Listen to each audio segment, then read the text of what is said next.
That mango seed sitting in your trash can right now could grow into a tree that gives you hundreds of mangoes every single year. Most people cut a mango, eat it, and toss the seed without a second thought. That one small habit is costing them a free fruit tree for life. Before we go any further, hit that subscribe button right now, because today I'm going to show you the exact way to turn that seed into a strong, healthy, fruit-loaded tree, step by step, with no guesswork. Let me show you what is possible first, so you know this is real and not just talk. Picture a backyard with a tall, green, leafy tree standing proudly in the corner. Its branches are heavy, almost bending, because they are loaded with ripe, golden mangoes. That tree did not come from a nursery. It did not cost a single dollar. It started exactly the same way your kitchen scraps start, as a plain seed pulled out of a mango after dinner. With the right care, that same seed can turn into a producing tree that keeps feeding a family for decades. This is not a rare miracle. It happens every day, all over the country, in backyards, patios, and even large containers on balconies. The only difference between someone who grows a thriving mango tree and someone who fails is knowing the right steps. And that is exactly what you are about to learn. Now let's talk about the real problem most people face. You have probably tried this before. You save a seed, you plant it in a pot, you water it, and you wait. Weeks pass, nothing happens. Or maybe something does sprout, but the little plant looks weak, the leaves turn brown at the tips, and eventually it just dies. You start to think maybe mango trees are too hard to grow at home, or maybe you just don't have a green thumb. Sound familiar? Here's the truth. It is not you. It is not bad luck. It is simply that nobody ever showed you the actual process in a clear, simple way. Most videos and articles either skip steps or make it sound more complicated than it really is. That ends today. So let's break down why this happens in the simplest way possible. A mango seed is not like a bean or a sunflower seed that you can just drop in dirt and expect to grow right away. Inside that hard, tough outer shell is the real seed, and that inner seed needs the right conditions to wake up. Most people plant the whole seed, shell and all, straight into soil. The thick shell blocks water and air from reaching the part that actually needs to sprout. It is like trying to wake someone up while they are wrapped in 3 thick blankets. The message just does not get through fast enough, and the seed often rots before it ever gets the chance to grow. Here's what actually happens when this goes wrong. The seed sits in wet soil, the shell holds in moisture against itself, mold begins to grow, and the seed dies quietly underground before you even know something went wrong. This is the real reason so many first attempts fail, and it has nothing to do with your gardening skill. There is another layer to this that most people never think about. A mango seed is actually alive the moment you pull it out of the fruit. It is not a dead little rock sitting in the middle of your mango. It is a living thing with a limited window of time to either sprout or slowly lose its energy and die. Every day that seed sits on a kitchen counter, drying out in the open air, it is losing a little bit of the moisture and stored energy it needs to sprout successfully. This is why so many people who try later end up with a seed that never sprouts at all. They cut the mango, set the seed aside, meaning to plant it eventually, and by the time they get around to it, days or weeks later, the seed has already dried out too much to wake up. Timing matters here just as much as technique. There's also a common myth that makes people give up before they even try. Many folks assume you need a special greenhouse, expensive grow lights, or a tropical climate year-round to grow a mango tree from seed. That is simply not true. Mango trees are grown successfully from seed in home gardens across many different regions, including areas that get cold winters, as long as the tree is kept indoors or in a container during the colder months. The early sprouting stage, which is the most important part, can be done entirely indoors on a kitchen counter or inside a cabinet, no matter where you live or what the weather is doing outside. This means almost anyone watching this video right now, regardless of climate, can follow these same 3 steps and get real results. Now that you understand the problem and why it happens, let's get into the 3 simple steps that actually work. These steps are used by experienced growers, they work in different climates, and they do not depend on any special equipment. You can do every single one of these with things you already have at home. Step 1 is choosing and preparing the right seed. This step matters more than people realize. Start with a mango that is fully ripe, not one that was picked too early. A ripe mango gives you a seed with a much higher chance of sprouting because the seed inside had time to fully develop. After you eat the mango, do not just rinse the pit and plant it.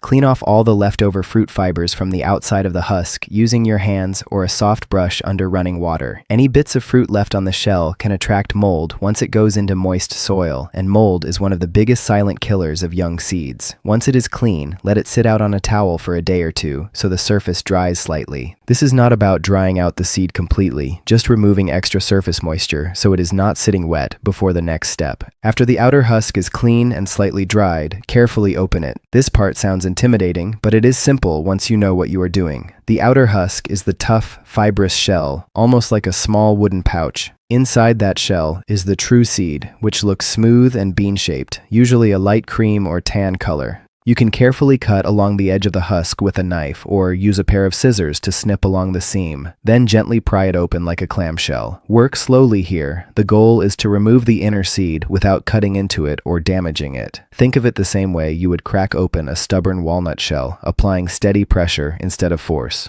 Once you get the inner seed out, you will notice it is much smaller and lighter than the whole husk. This bare seed is what you are actually going to plant, and removing the husk is the single biggest reason this method works so much better than tossing the whole pit into soil. Without that thick shell in the way, water and air can reach the seed directly, and it wakes up and starts growing far faster and far more reliably. Step 2 is sprouting the seed before it ever touches soil. This step is where most people skip ahead and hurt their chances without realizing it. Instead of planting the bare seed directly into a pot, you are going to give it a head start by encouraging it to sprout first. Take a damp paper towel, not soaking wet, just moist, and wrap the seed inside it completely. Place the wrapped seed inside a plastic bag or a container with a lid, but do not seal it completely airtight. The seed still needs some air to breathe. Set this container somewhere warm, away from direct sunlight, like on top of a refrigerator or inside a kitchen cabinet. Warmth is the key ingredient here. Mango seeds are tropical by nature, and they respond to steady warmth the same way they would in their natural environment.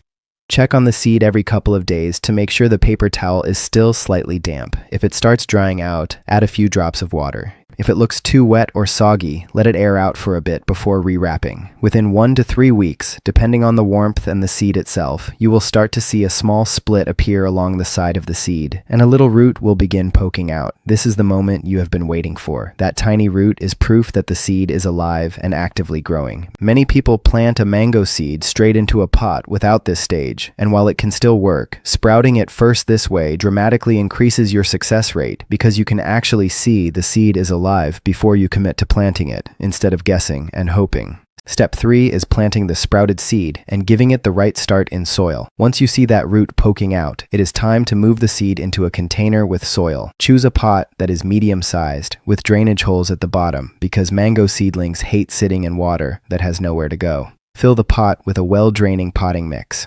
A basic mix made for vegetables or general use works fine. You do not need anything fancy or expensive from a specialty store. Plant the seed with the root pointing downward and bury it so that just the top of the seed is slightly above the soil line, almost like tucking it in rather than burying it completely. This little visible tip helps you track its progress and also allows the first shoot to emerge easily without pushing through too much soil. After planting, water it gently so the soil is moist all the way through but not soaked or muddy. Place the pot somewhere it will get plenty of bright light, ideally several hours of sunlight a day, but avoid harsh, scorching afternoon sun for the first few weeks while the seedling is still delicate. A spot near a sunny window works well indoors, or a lightly shaded patio spot works well outdoors, depending on where you live. Keep the soil consistently moist during this stage, checking it every day or two by pressing a finger into the top layer of soil. If it feels dry an inch down, it is time to water again. If it still feels damp, wait another day. Within 1 to 2 weeks after planting, you should see a small stem push up through the soil, followed by young leaves that often start out with a reddish or bronze color before turning green as they mature. This is completely normal and is actually a great sign of healthy new growth. From here, your job is simple. Keep it watered, keep it warm, keep it in good light, and slowly increase its exposure to direct sunlight over the following weeks as the stem gets stronger. Once the seedling has several sets of true leaves and a sturdy little stem, you can gradually move it to a larger pot, or, if your climate allows it, transition it into the ground outdoors.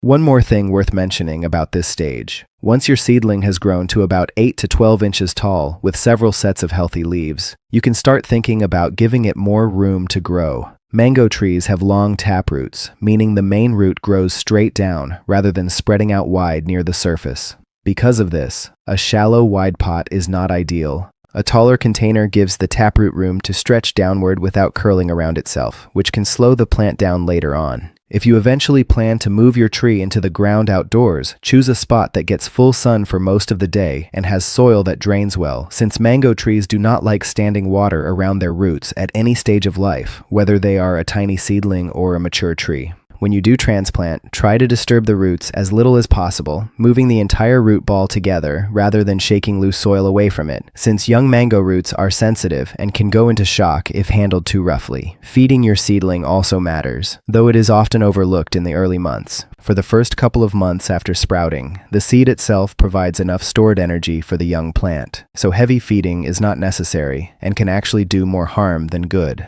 Once the seedling is a few months old and actively producing new leaves on a regular basis, you can begin feeding it a diluted, balanced fertilizer every few weeks during the warmer growing months, then ease off during cooler months when growth naturally slows down. Think of this the same way you would think about feeding a growing child, steady and appropriate for their stage, not overwhelming all at once. Now let's talk about the common mistakes that quietly ruin this entire process, because avoiding these is just as important as following the steps correctly. The first mistake is overwatering. People think more water means faster growth, but mango seedlings are actually very sensitive to soggy, waterlogged soil. Too much water suffocates the roots and invites rot, which is one of the fastest ways to kill a young mango plant. The fix is simple. Water thoroughly, then let the top layer of soil dry out a bit before watering again, rather than watering on a strict daily schedule, regardless of how the soil actually looks and feels. The second mistake is planting the seed too deep or burying it completely under a thick layer of soil. When the seed is buried too deep, the emerging shoot has to fight through too much soil to reach the surface, and it often gives up or rots before it ever breaks through. Keeping that small tip of the seed visible, or just barely covered, gives the shoot a much easier and faster path to the surface. The third mistake is exposing the young seedling to too much direct, intense sunlight too early. New leaves are soft and tender, almost like a newborn's skin, and harsh sun can scorch them before the plant has built up any real strength. The smart approach is to start the seedling in bright but indirect light, then gradually introduce it to more direct sunlight over several weeks, the same way you would slowly get used to something intense rather than jumping straight into it. The fourth mistake is impatience. People expect visible growth within days, and when they don't see it, they assume the seed failed, and they either dig it up to check or they give up completely and toss the pot. Mango seeds take time. Between sprouting and the first visible leaves, it can take anywhere from 2 to 6 weeks, depending on temperature and conditions. Digging up the seed to check on it disturbs the root and often does more harm than good. Trust the process, keep the conditions steady, and let time do its work. The fifth mistake, and this one surprises a lot of people, is choosing a seed from a mango that was not fully ripe.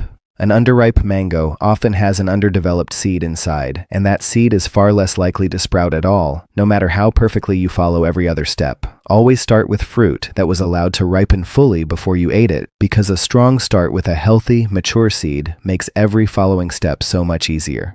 The sixth mistake is using the wrong type of soil, or worse, using garden dirt straight from the yard without any amendment. Heavy, compacted soil holds onto too much water and does not let air reach the roots, which slowly suffocates a young mango plant, even if you are watering correctly. A loose, well-draining mix, the kind you would use for tomatoes or peppers, gives the roots room to breathe and spread out naturally. If your soil ever feels dense and clumpy after watering, mix in a bit of sand or perlite to loosen it up and improve drainage. The seventh mistake is ignoring temperature swings, especially for anyone growing near a drafty window or an air conditioning vent. Mango seedlings are tropical plants at heart, and they do not respond well to sudden cold drafts or big swings in temperature. A seedling that is constantly hit with cold air from a vent or a drafty window can slow down, drop leaves, or stop growing altogether, even if every other condition is perfect. Keep your seedling in a steady, warm spot away from direct drafts, and it will reward you with much more consistent growth. Now here is a bonus tip that a lot of experienced growers use but rarely talk about. Most people don't realize that a single mango seed can actually contain more than one embryo, meaning it has the potential to sprout multiple little seedlings from one seed. This is more common in certain types of mangoes known as polyembryonic varieties. If you notice more than one shoot coming up from a single planted seed, do not panic and do not assume something is wrong. This is actually a bonus. Once the seedlings are a few inches tall and have a couple of sets of leaves each, you can very gently separate them and pot them individually, effectively doubling or even tripling your chances of ending up with a strong, healthy tree from just one seed. Experienced growers watch for this closely because it is essentially a free extra plant hiding inside something most people would have thrown away without a second look. Another insider tip is to rotate your pot every few days if you are growing indoors near a window. Plants naturally lean toward their light source, and rotating the pot keeps the stem growing straight and strong instead of curving awkwardly toward one side. It is also worth mentioning that patience pays off in a much bigger way further down the road. A mango tree grown from seed can eventually grow quite large and, under good conditions, can begin producing fruit within a handful of years, though the exact timing depends heavily on climate, care, and the specific variety. Once it does start producing, a mature, healthy mango tree can genuinely produce hundreds of mangoes in a single season, year after year, for decades. That means the small effort you put in today, cleaning a seed, wrapping it in a damp towel, and giving it a warm spot to sprout can turn into a lifetime supply of fresh, homegrown mangoes for you, your family, and even your neighbors. So here is the bottom line. That seed you almost threw away is not garbage. It is a tiny, sleeping tree, waiting for the right conditions to wake up. Clean it, crack it open carefully, wrap it, and let it sprout. Then plant it with a little patience and consistent care. Avoid the common mistakes we just talked about. Keep the soil moist but never soggy, protect it from harsh, early sun, and give it time to grow at its own pace. Follow these 3 steps, and you are giving that seed the absolute best chance to become a real, fruit-bearing mango tree instead of ending up in a trash bag. If this helped you see your kitchen scraps in a completely new way, do me a favor and hit that like button. It genuinely helps this channel grow so I can keep bringing you simple, real gardening tips that actually work. Subscribe if you have not already, and turn on notifications so you don't miss the next video, because we are going to cover exactly how to care for your mango seedling as it grows into a young tree, including when and how to transplant it outdoors for the best results. Drop a comment below and let me know if you are trying this with a seed today. I would love to see how it turns out for you. Thanks for watching. Now go save that seed before it hits the trash, and I will see you in the next one.